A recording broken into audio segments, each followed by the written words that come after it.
لله الذي هدانا لهذا وما كنا لنهتدي لولا أن هدانا الله أشهد أن لا إله إلا الله وأشهد أن محمدا عبده ورسوله ولا نبي بعده اللهم صل على نبيك المصطفى محمد صلى الله عليه وسلم وعلى آله وأصحابه أهل الصدق والوفاء أما بعد فيا أيها الحاضرون rahimakumullah, bapak-bapak, ibu-ibu dan saudara-saudaraku sekalian yang dirahmati Allah Subhanahu wa taala.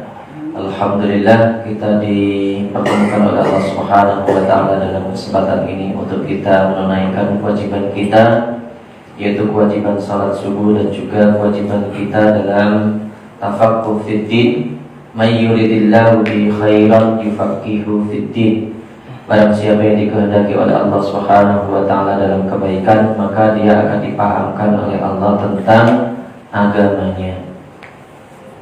Ayat dari Allah Subhanahu wa taala, dalam kesempatan ini kita akan membahas tentang bekerja dan berpenghasilan dalam pandangan Islam.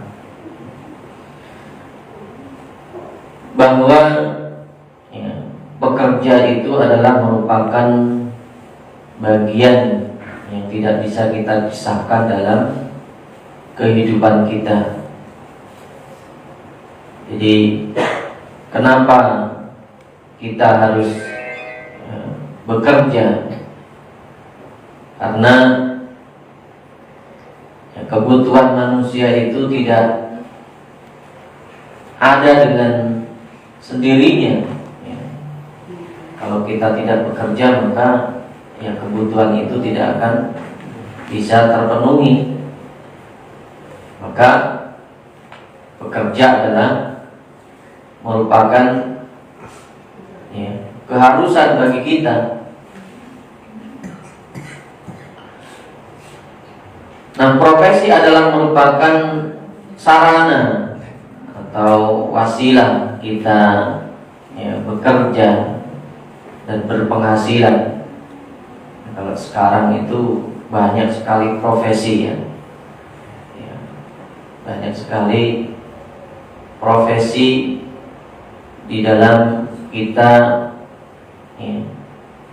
bekerja. Namun demikian, tidak semua profesi yang dipilih itu benar.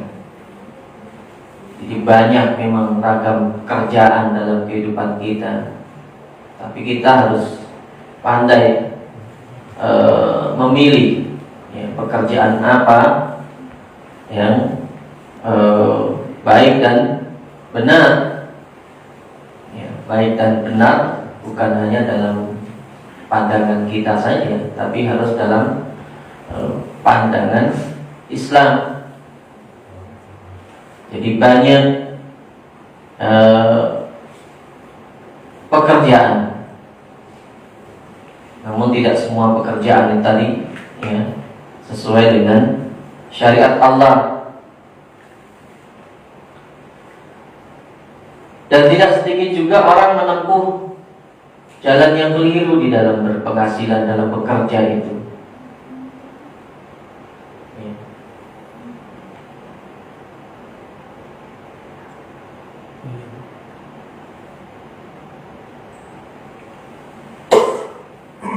Banyak hal-hal yang harus kita waspadai dalam bekerja itu.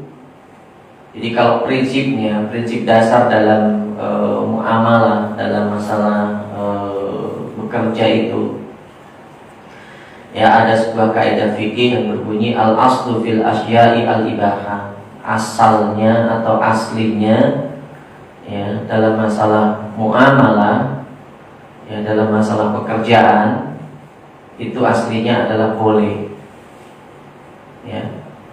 Illa ayyadulla dalilu ala tahrimiha, kecuali ada dalil-dalil yang mengharamkannya. Jadi aslinya semua pekerjaan itu boleh. Apapun profesinya itu asalnya boleh. Asalnya. Meskipun demikian, ada pekerjaan-pekerjaan tertentu yang memang bertentangan dengan agama. Jadi ada pekerjaan-pekerjaan yang di situ ada unsur penipuan, misalnya menjual barang haram, ya narkoba, ya termasuk barang-barang haram yang lainnya, ya. Nah, termasuk nanti misalnya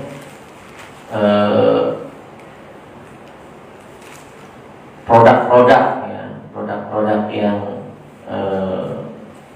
diharamkan, misalnya produk-produk yang diharamkan itu apa saja. Ini juga pada saat sekarang ini sudah mulai diberlakukan nanti undang-undang jaminan produk halal. Jadi semua produk itu wajib bersertifikat halal, ya, tidak hanya makanan, minuman, obat-obatan, tapi juga semua produk barang guna pakai yang kita pakai dalam keseharian kita. Ya, kenapa seperti itu? Ya karena kita orang Islam. Ya, jadi produk itu misalnya yang sering tidak kita waspadai, ternyata banyak menggunakan bahan-bahan yang tidak halal tanpa kita sadari. Nah, kita mengkonsumsinya tapi tidak menyadari kalau itu adalah termasuk barang yang diharamkan. Nah, termasuk nanti kalau kita menjual, ya, menjual barang haram itu juga hukumnya haram, ya, termasuk monopoli, ya, rentenir, riba, korupsi, ya, mencuri, merampok, ya, membunuh, ya, berjudi, melacur dan sebagainya.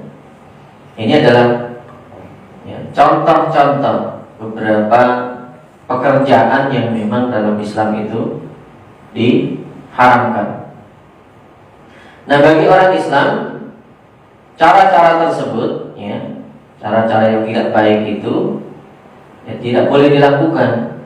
Karena tujuan orang bekerja dalam Islam itu bukan sekedar memenuhi kebutuhan hidup saja, bukan hanya memenuhi kebutuhan makan, minum, ya, pakaian dan sebagainya, tetapi harus bernilai ibadah. Ya, jadi bekerja itu nilainya nanti adalah ibadah.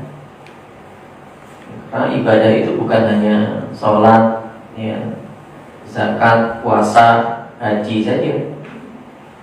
Apalagi nanti kalau misalnya, ya, pekerjaannya tidak baik, tapi digunakan untuk ibadah, ya, termasuk nanti juga ibadahnya tidak, ya, tidak diterima. Ya, orang sedekah dengan uang haram, ya, orang sedekah dengan uang hasil mencuri, hasil korupsi, hasil menipu dan sebagainya, ya, itu juga tidak akan diterima.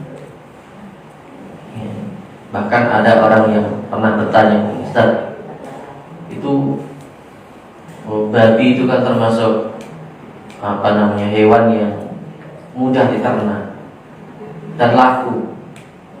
Ya, itu kalau orang Islam misalnya memelihara babi dijual kepada orang kafir, ya, orang non Muslim, itu boleh nggak? Ya nggak boleh, tetap. Ya, nggak boleh. Kenapa? Karena ketika Allah itu mengharamkan sesuatu, maka Allah juga mengharamkan harganya. Itu tidak boleh. Ya, termasuk menjual sesuatu yang membahayakan. Ya, menjual sesuatu yang membahayakan. Ya, menjual produk, tapi di situ produknya membahayakan. Ya, ini termasuk juga nanti diharamkan. Jadi bagi orang Islam bekerja itu bagian dari ibadah. Dan yang bagi Allah Subhanahu wa taala. Nah, di situ ada perbedaan pandangan, ya, atau cara pandang antara kita orang Islam dengan orang-orang non-Muslim. Ya. Apa perbedaan pandangannya itu? Di antaranya adalah bahwa ya, bagi orang-orang non-muslim itu berpandangan bahwa kehidupan itu hanya kehidupan dunia saja. Jadi kehidupan itu bagi orang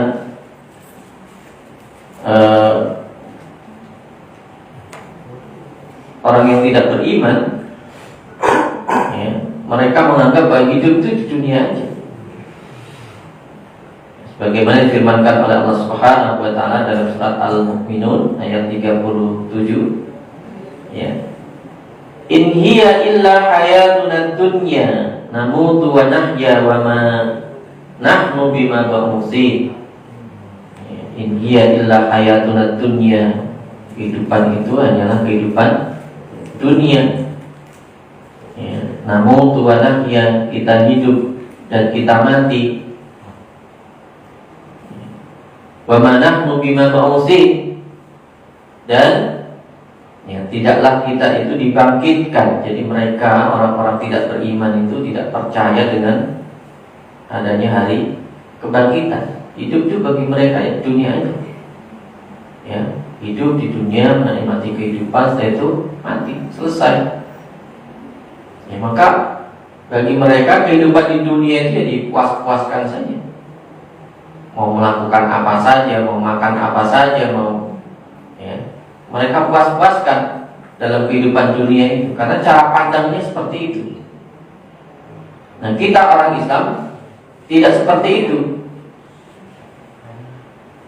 Jadi bagi orang-orang kafir itu kehidupan hanyalah kehidupan dunia yang harus dinikmati sepuas-puasnya. Ada orang mengatakan hidup itu kan cuma sekali. Nah, ini bukan cara pandang orang Islam itu. Ya, karena hidup itu bukan hanya sekali, berapa kali? Ya. Ya, kehidupan kita itu 2 kali ya, 2 kali. Jadi kita mati 2 kali, hidup 2 kali. Ya, mati, hidup, nanti mati lagi, hidup lagi. Ya, itu. Ya, jangan sampai berpandangan tadi ya, hidup itu kan cuma sekali.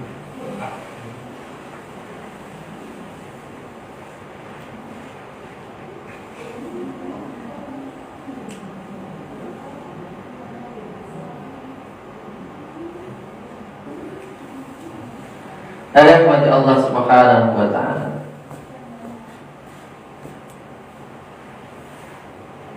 Nah, maka dari itu ini berpengaruh. Ya, kalau orang-orang tidak beriman itu mereka bekerja, ya kita lihatlah ya, bagaimana mereka bekerja itu, mau halal mau haram bagi mereka nggak peduli. Ya, mereka tidak pernah membedakan pekerjaan halal dengan haram, tidak. Ya, mau caranya salah, mau itu bertentangan dengan agama dan sebagainya, mereka juga tidak mau tahu. Bahkan ini yang termasuk ya, termasuk beban berat bagi kita orang Islam yang bekerja dengan orang-orang non Muslim. Apa yang terjadi Pak biasanya? Ya, banyak godaannya. Ya, kadang di perusahaan atau yang ditugaskan di beberapa daerah itu sering mengeluhkan begitu. Ya, dari makanan saja, apa yang dimakan kira-kira? Ya, dari makanan saja itu ya kalau ini karena kita gak enak orang Islam. Ya, ketika bekerja dengan orang non Muslim, ya, misalnya ada cara-cara tertentu di perusahaan gitu. Ya, makanannya saja. Ya, kalau enggak haram ya minumannya juga, ya, makanannya, minumannya kadang ini yang berat. Tidak hanya itu saja, ya, ini banyak yang cerita seperti itu, ya, beratnya. Ada yang mati Allah Subhanahu wa taala.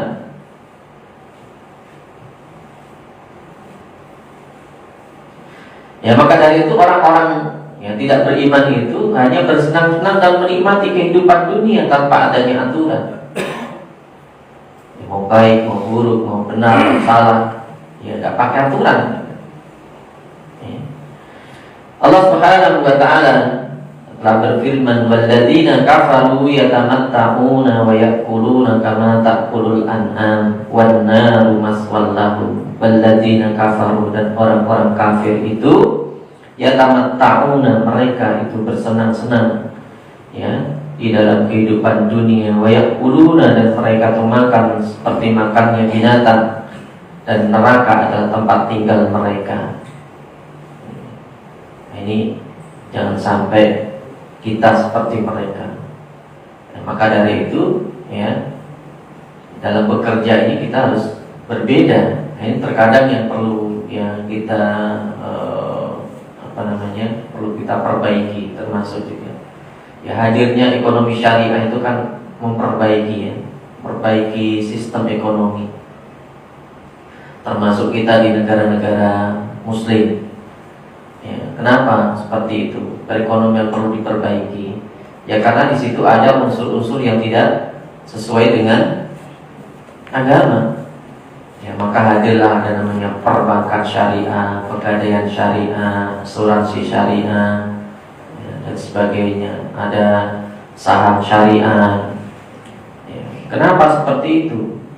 Ya karena selama ini sistem yang kita pakai adalah sistem orang yang mereka tidak memperhatikan ada unsur-unsur riba, ada unsur-unsur judi dan sebagainya di dalamnya. Itu yang kita perbaiki. Jadi kalau misalnya bank, ya, sistem bank itu yang haram di bagian apanya? Jadi yang haram bukan banknya sebenarnya. Bank itu tidak haram, tapi yang haram adalah sistem yang digunakan, cara yang digunakannya. Jadi nanti apa bedanya bank syariah dengan bank non syariah? Kira-kira apa Pak bedanya? Bedanya apa kira-kira? Nah, nanti kalau kita gambarkan seperti apa bedanya orang yang menikah dengan orang yang berzina?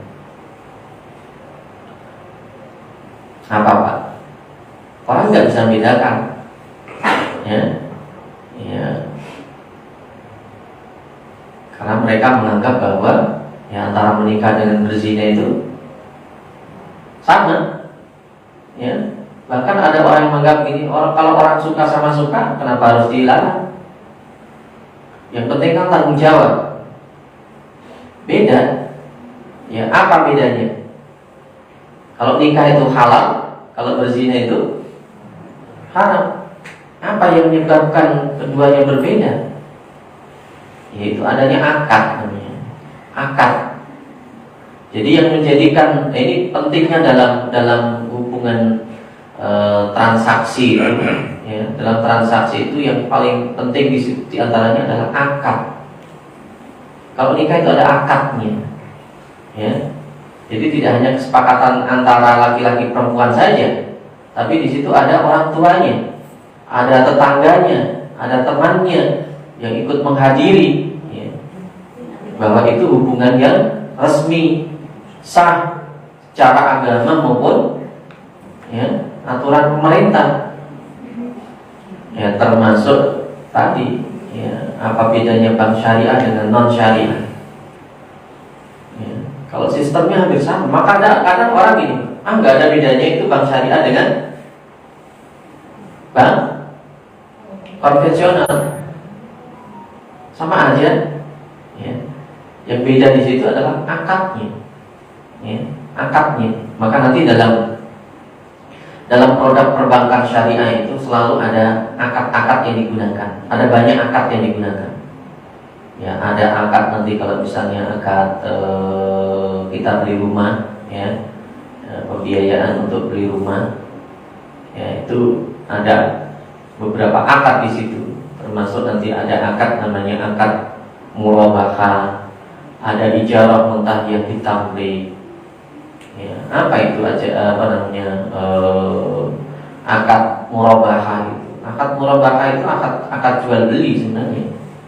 Akad jual beli. Jadi jual beli dengan menyebutkan pokoknya, kemudian dia mengambil keuntungannya. Itu antara penjual dan pembeli tahu. Ya misalnya kita beli rumah, Ya, kalau kita beli ke developer langsung itu kan harganya misalnya 500 juta. Tapi kan kita tidak punya uang 500 juta. Nah, bagaimana supaya kita punya rumah? Jadi kita belinya melalui KPR, perbankan.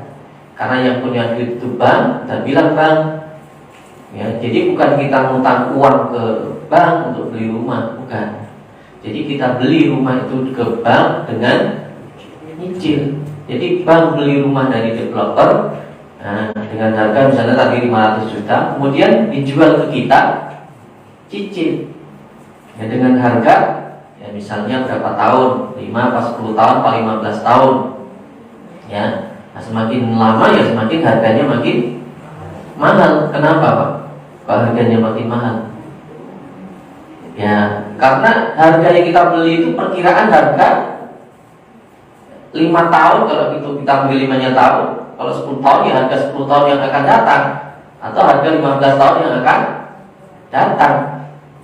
Jadi bukan harga sekarang sebenarnya. Kalau harga sekarang rumah itu setiap tahun naik, rugi ya, banknya rugi, nggak balik modal ya. Ada rahmat Allah Subhanahu wa ta'ala, akadnya jual beli. Nah, ini yang diperbaiki dalam misalnya dalam perbankan tadi.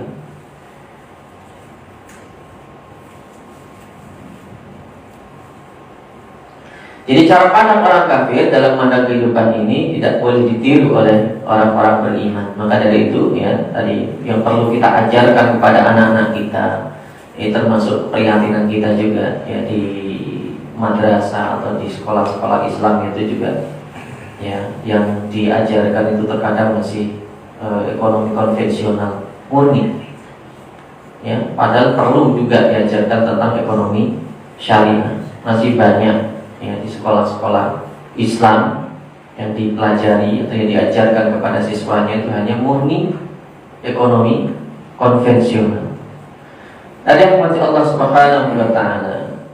Nah, ya memang bahwa cara-cara yang dilakukan oleh orang non-muslim dalam bekerja, dalam berekonomi itu tidak boleh ditiru oleh Islam. Tapi pada kenyataannya kita ya, orang Islam itu masih ya, menggunakan sistem ekonomi mereka.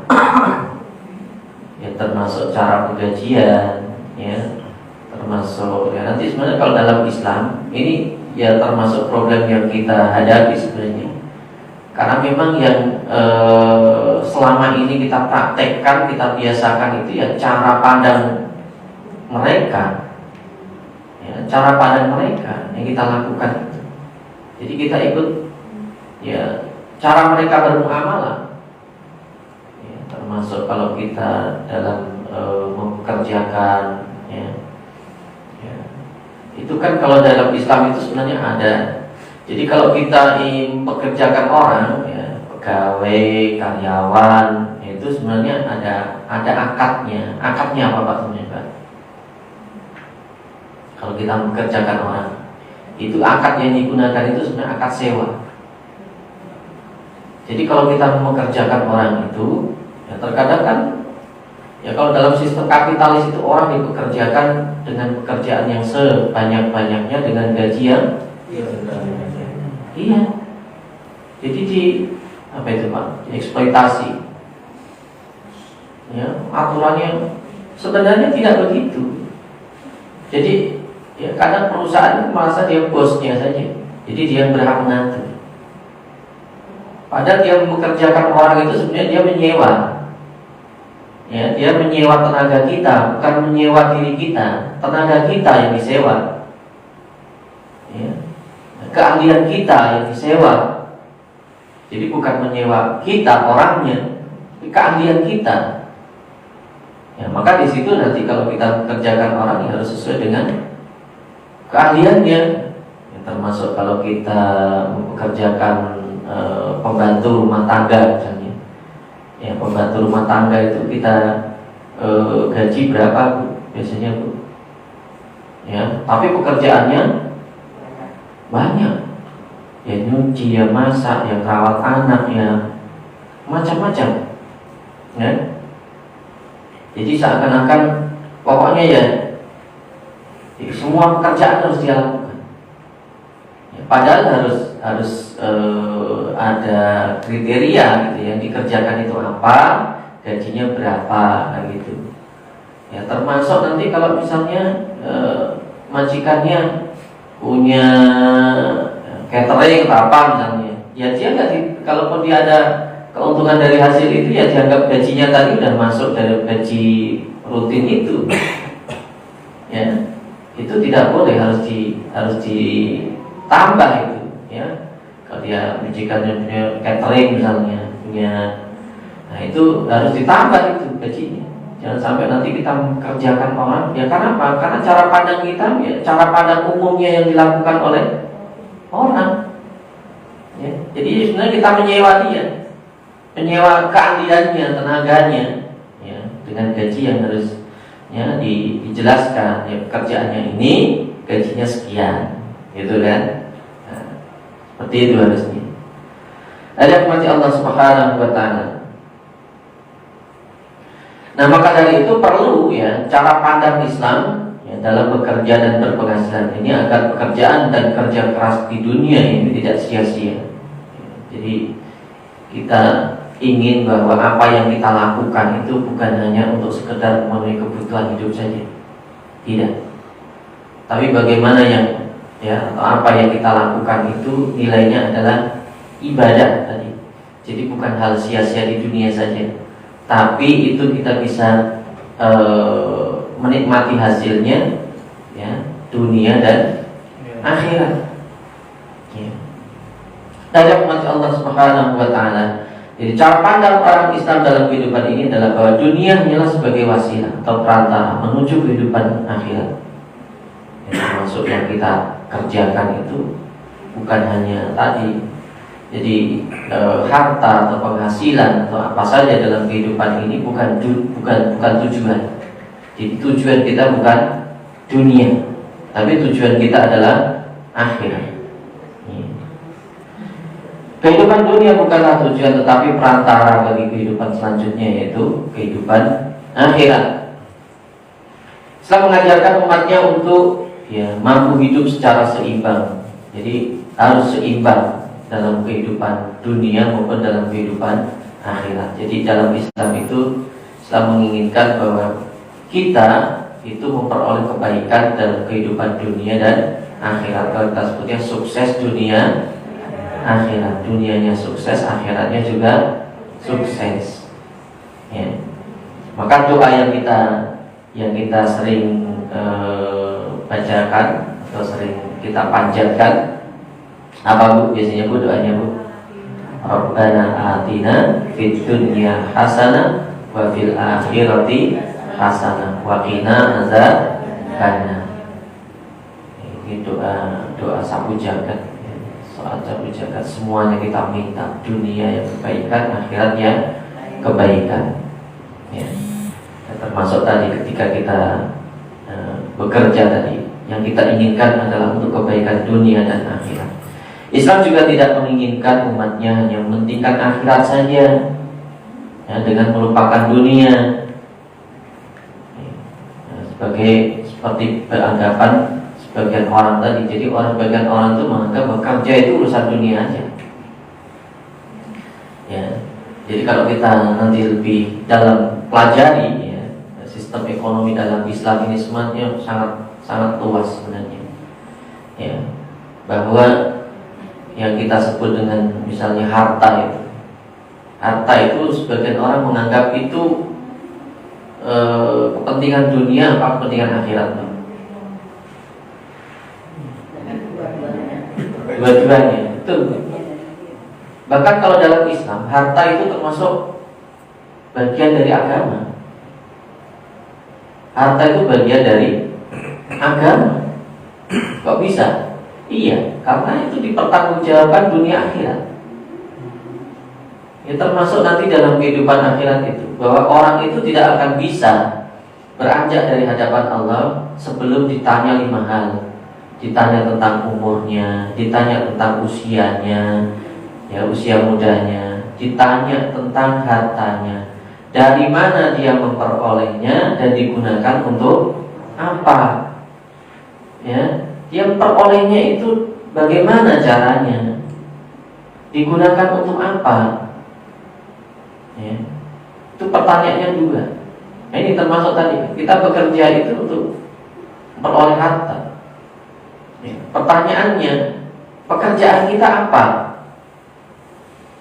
Ditanya oleh Allah. Ya, hasilnya untuk apa? Jadi tadi pekerjaan tidak baik, dan kemudian menghasilkan harta yang tidak baik, digunakan untuk kebaikan juga nggak sampai.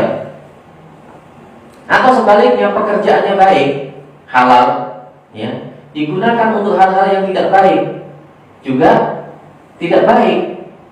Jadi pekerjaannya harus baik, penggunaannya juga harus baik. Dan ini termasuk berat tugas kita. Maka orang Islam itu ya kalau jualan misalnya harus jujur, tidak boleh. Ini dalam Islam dilarang. Ya, man ghassana falaisa minna, kata Rasulullah. Barang siapa yang menipu ketika berdagang, maka itu bukan termasuk golongan kami, tidak diakui oleh Nabi. Ya. Jadi berat, karena nilainya tadi ibadah. Ada rahmat Allah Subhanahu wa taala. Maka dari itu kita harus menjadi orang-orang yang beruntung dalam dua kehidupan, yaitu dunia akhirat. Ada rahmat Allah Subhanahu wa taala. Nah, bagaimana Islam memandang pekerjaan itu? Yang pertama, bahwa Islam menganggap bahwa orang-orang yang bekerja itu adalah orang-orang yang hebat. Orang-orang bekerja itu adalah orang-orang yang hebat.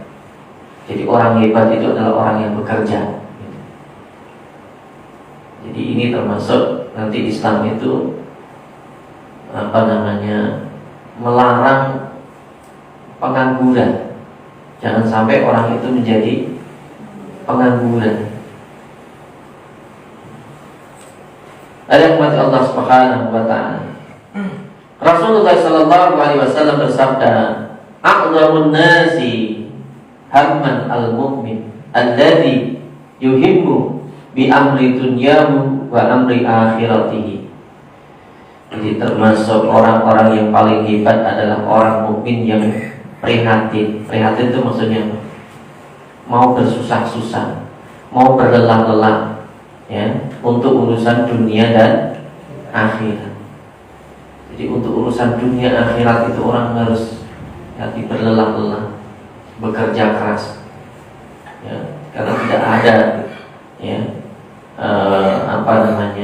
kenikmatan hidup itu kalau tidak ada kerja keras. Jadi nikmatnya hidup itu kalau apa, Bu? Nikmatnya orang makan itu kalau apa? Ya, kalau kenyang dikasih makan enak pun juga. Ya. Nikmatnya orang minum kalau haus. Ya, iya. Jadi walaupun itu air putih gitu ya, kalau hausnya makin kehausan makin enak. Nikmatnya orang punya mobil apa, Bu? Kalau nggak punya, Bu. Nikmatnya orang punya mobil itu kalau dia nggak punya mobil kemudian pengen punya, begitu beli senang apa enggak? Senang. Tapi kalau orang yang sudah punya mobil biasa, nggak ada rasanya. Ya. Nikmatnya orang punya rumah ya begitu, sama. Ya, itu nikmatnya orang hidup itu. Nikmatnya orang hidup itu kalau kerja keras, jadi terasa nikmatnya. Jadi kalau dia punya rumah karena warisan dari orang tua itu kurang nikmatnya, kurang, tuh, tidak terasa. Terkadang malah tidak mensyukurinya. Ya, tapi kalau dia kerja keras tuh, wah, mesti ingat dulu ngontrak misalnya sekian tahun, harus bayar setiap bulan, harus bayar macam-macam. Begitu punya rumah, ya nikmat rasanya, ya, nikmat. Nah ini pentingnya tadi orang yang bekerja itu. Jadi orang itu mendapatkan, kalau ketika dia mendapatkan gaji, mendapatkan hasil dari pekerjaannya itu, akan terasa itu nikmatnya, ya, Berbeda itu kalau orang punya uang tapi dia tidak bekerja. Apa Bu biasanya Bu? Nikmat gak Bu? Ya. Orang yang membelanjakan dengan orang yang mencari uangnya itu lebih nikmat mana? Lebih nikmat yang mencari. Jadi begitu dapat, senang dia. Ya. Berbeda dengan tadi orang yang dari awalnya dia kaya, dia dapat warisan dari orang tua, ya nggak pernah merasakan susahnya orang bekerja. Nah di situ apalagi kalau pekerjaan yang halal. Kadang sebagian orang itu kan pengen ngambil jalan pintas itu cepat kaya, akhirnya dilakukan apa saja, ya kan? Hal-hal yang tidak baik yang dilakukan. Ya, padahal tadi nikmatnya orang memperoleh harta yang halal walaupun sedikit tapi barokah. Itu yang paling penting. Rahmati Allah Subhanahu wa taala. Islam menganjurkan untuk mencari rezeki. Walladzi ja'ala lakumul arda dalulan famshu fi manakibiha wa kulu min rizqihi wa ilayhin nusyur. Walladzi ja'ala lakumul arda dalulan. Allah itu sudah menjadikan bumi itu dibentangkan oleh Allah seluas-luasnya. Famshu fi manakibiha, maka bertebaranlah kalian, berjalanlah kalian ke segala penjurunya, segala penjuru bumi. Wa kulu min rizqihi, dan makanlah dari rezeki Allah. Wa ilaihin nusyur, diingatkan, tapi nanti kita itu akan dibangkitkan kembali oleh Allah. Tadi harus ini peringatan tadi. Bebas kita nikmati rezeki yang ada di dunia ini sebebas-bebasnya. Banyak tadi, maka al aslu fil asya'i al ibahah, asalnya segala sesuatu itu adalah boleh. Jadi jangan sampai nanti orang menganggap yang halal itu mudah apa susah. Ada orang mengatakan cari yang haram aja susah, apalagi yang halal. Betul apa enggak itu? Enggak. Yang betul adalah yang halal itu lebih banyak. Yang halal lebih banyak. Iya. Yang haram itu sedikit. Tapi orang terkadang yang dipilih yang haram. Ya memang susah, cari yang haram susah. Kenapa? Karena yang haram itu enggak banyak. Karena yang dicari yang haram. Jadi tadi jangankan cari yang haram aja susah. Karena yang dicari yang haram memang susah, karena yang haram sedikit. Coba kalau dia cari yang halal, lebih banyak. Banyak rezeki halal itu. Banyak sekali. Kalau kita contohkan, Allah itu hanya mengharamkan dari minuman atau khamar saja. Yang lainnya boleh.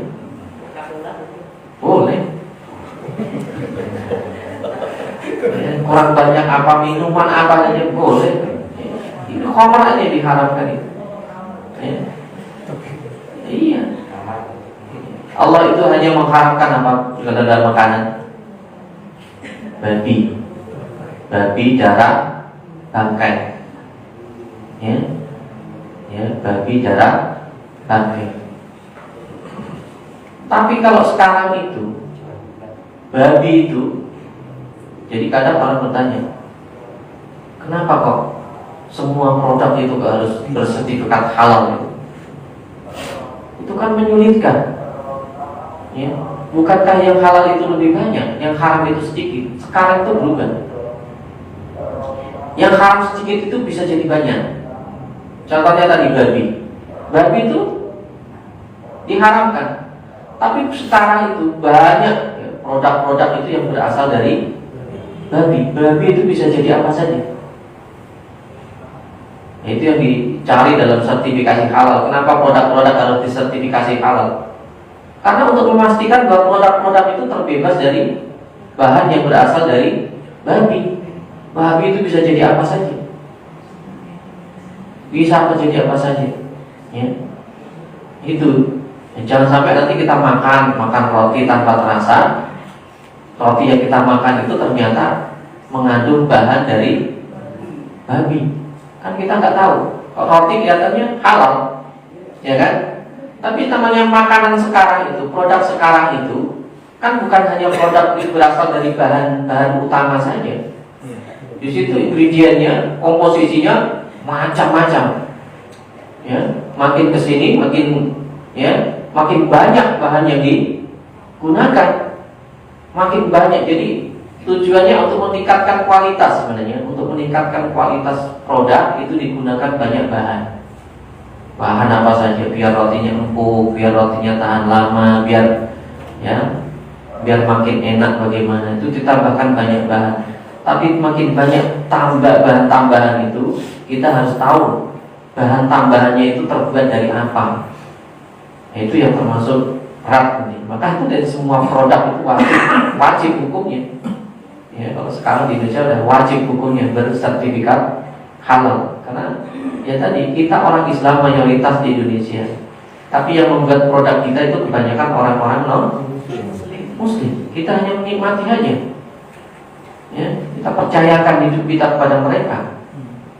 Ya, nah, ini berbahaya tadi. Ya, rahmat Allah Subhanahu wa Ta'ala. Jadi Islam menganjurkan kita untuk mencari rezeki. Nah, Rasulullah SAW dalam hadis yang diriwayatkan oleh Aisyah bersabda, "Iltamisur rizqa fi khabayal ardi." Carilah rezeki itu di persembunyian bumi. Cari itu di persembunyian bumi. Ya, termasuk yang ada di dalam bumi. Ya, minyak tanah, ya, barang tambang, emas dan sebagainya itu diperintahkan untuk harus dicari. Islam memandang bahwa bekerja adalah kewajiban. Jadi bekerja itu suatu kewajiban. Jadi dikatakan talabul halali fariidatun ba'dal fariidah.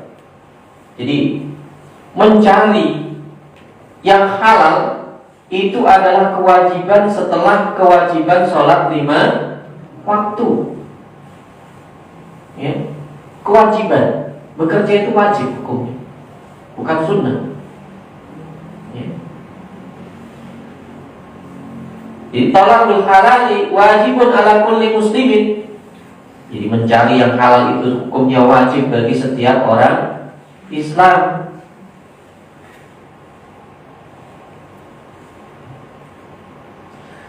Kemudian berikutnya, bahwa bekerja itu adalah bagian dari jihad.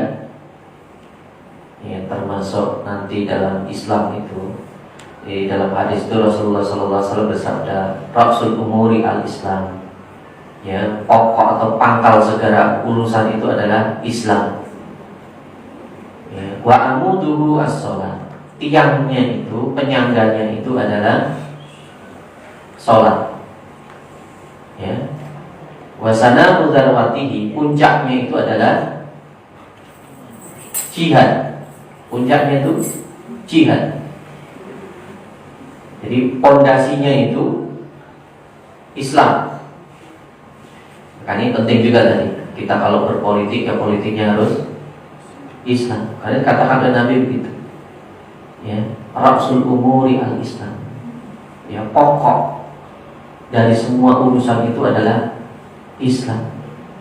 Maka kita sebagai orang Islam ini, politiknya juga harus politik Islam, ekonominya harus ekonomi Islam, budayanya harus seni, ya, seni yang yang dikembangkan adalah seni-seni Islam. Pakaiannya dalam fashion, dalam apa saja itu harus nuansanya Islam. Jadi nilai-nilai Islam itu yang kita pakai.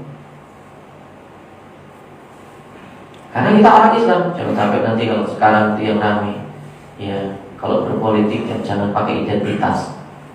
Nah, kita orang Islam, identitas kita ya Islam. Jangan sampai nanti yang tadi, ya, politiknya jangan sampai pakai politik identitas. Bagaimana? Ya, kita harus jelas.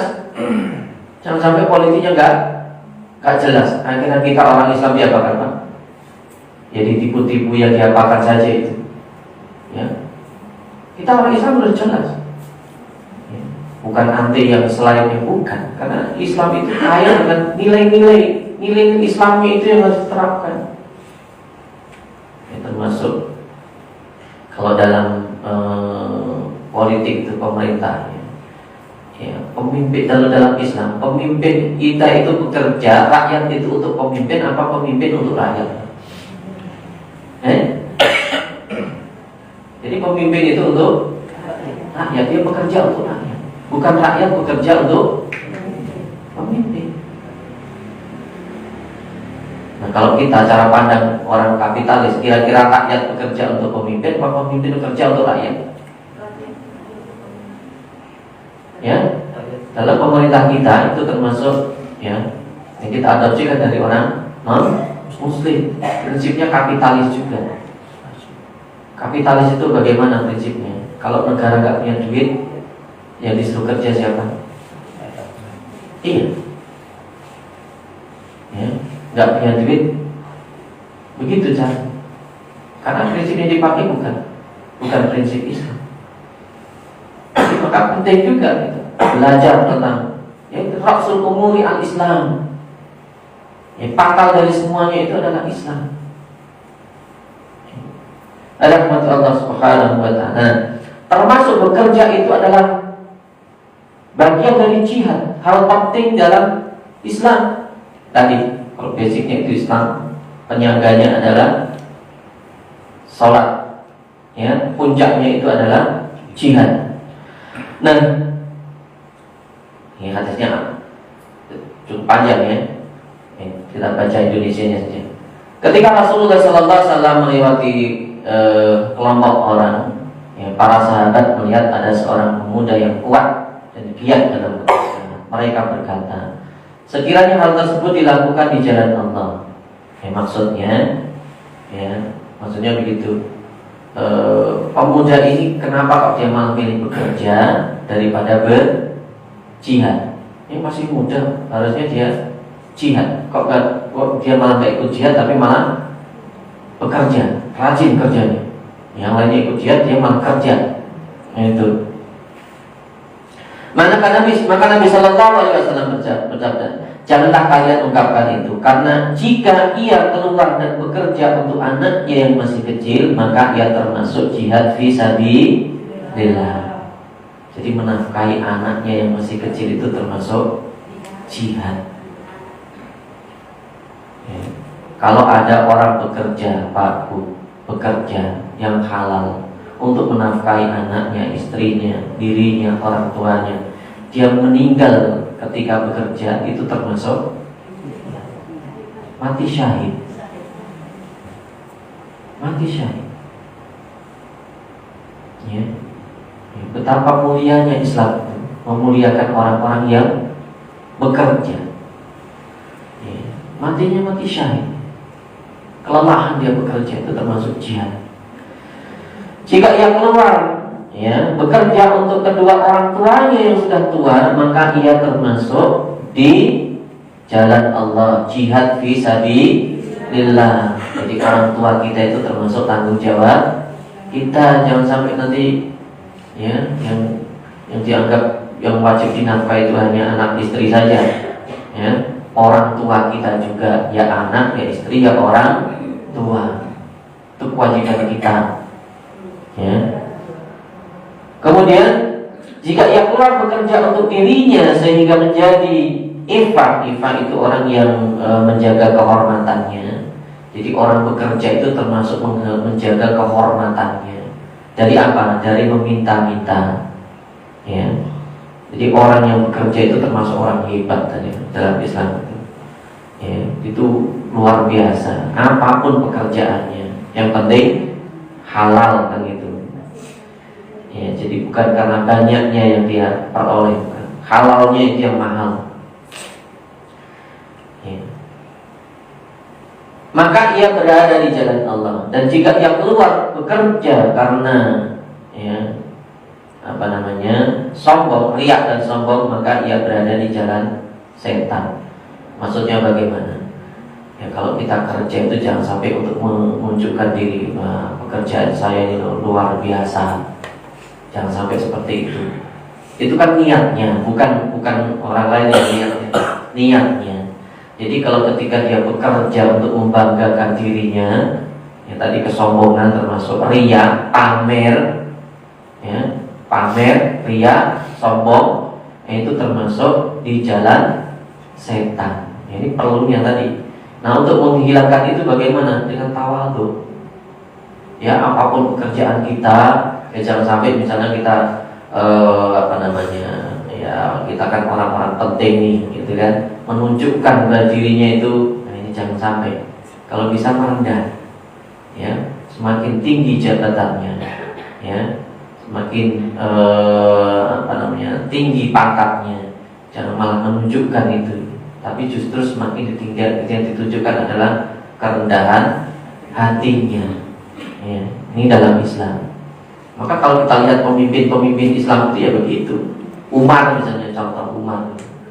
Ya, Umar itu orang pemimpin yang sangat rendah hati.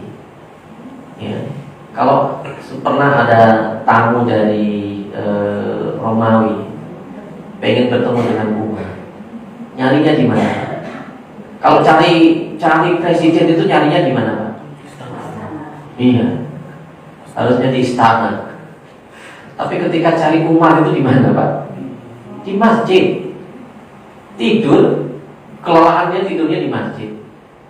Ya, jadi sampai orang Romawi itu bilang, ini khalifahnya seperti ini, pemimpinnya seperti ini. Beda banget dengan pemimpin kami. Minta dilayani, gitu. Ya, minta dilayani, minta dihormati, minta. Ya. Kalau orang Islam bukan, pemimpin itu sayyidul qaumin khadimuhum. Pemimpin suatu kaum itu adalah pelayan. Pelayan dia. Itu contohkan oleh Umar. Ya, saya enggak, ini kalau di rumah dia udah, ini bukan orang sembarangan. Ya. Begitu. Jadi bukan menunjukkan siapa dia, bukan, orangnya sangat tawadu. Bahkan ketika diprotes itu Umar itu, ya diprotes oleh seorang perempuan.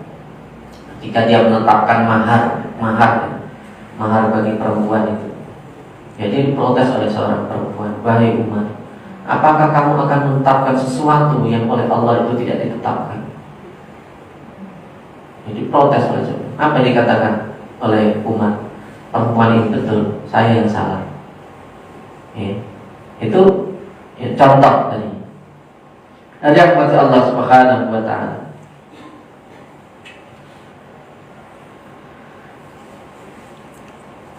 Dalam hadis Sahih Bukhari dan Muslim terdapat hadis yang berbunyi as-sa'i 'alal arbinati wal miskin kal mujahid fi sabilillah.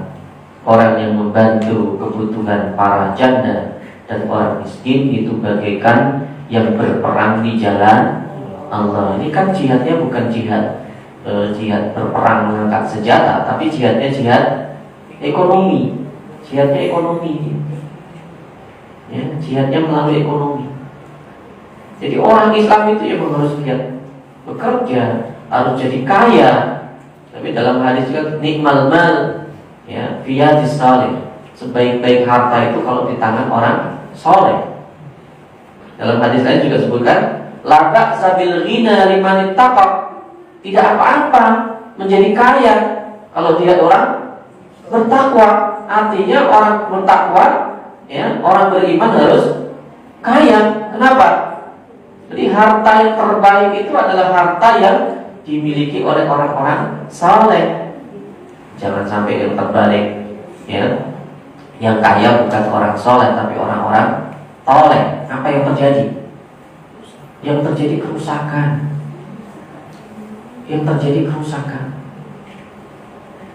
Ya.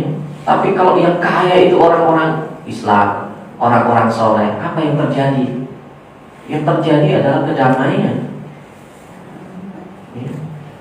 Contohkan misalnya seperti Utsman, ya, Utsman bin Affan. Apa yang terjadi ketika musim atau krisis, ya, pada waktu itu terjadi krisis.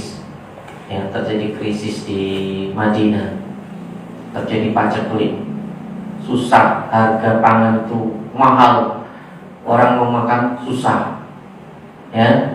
Kalau dalam dalam bisnis, ya, ketika krisis seperti itu, barang mahal, kira-kira orang lebih mengambil banyak keuntungan apa enggak, Pak? Iya. Itu orang Yahudi pernah menawar harga dagangan Utsman itu ketika baru datang itu. Tawar orang Yahudi. Karena orang Yahudi itu kan pintar bisnis. Ya, pintar bisnis. Ya, dari dulu sampai sekarang orang Yahudi itu pintar bisnis. Tapi Utsman enggak kalah pintar nih ya. Dalam beberapa kesempatan itu luar biasa Utsman itu. Ya, dia bagaimana dia mensiasati mengalahkan orang Yahudi itu, ya. Dan orang Yahudi tidak sadar dikalahkan itu, ya. Jadi pernah ditawar itu ketika baru datang itu, tawar harganya 2 kali lipat, nggak dijual, ya, 3 kali lipat, nggak dijual, 4 kali lipat, nggak dijual, sampai Utsman mengatakan kalau mau 10 kali lipat. Ya, pada saat krisis begitu, ya, saat krisis begitu, bisnis sama orang Yahudi gitu. Kenapa? Nanti orang Yahudi itu dijual ke orang Islam dengan harga yang mahal. Ya, orang butuh semua. Utsman mengatakan kalau mau silakan dibeli 10 kali lipat, ya, dari harga saya beli. Kalau tidak mau, ini sudah ada yang menawar. Dia bilang, sudah ada yang menawar 10 kali lipat. Ya, siapa yang menawar, Pak, Bu? Yang menawar 10 kali lipat dari dagangan Utsman siapa, Pak, Bu? Allah.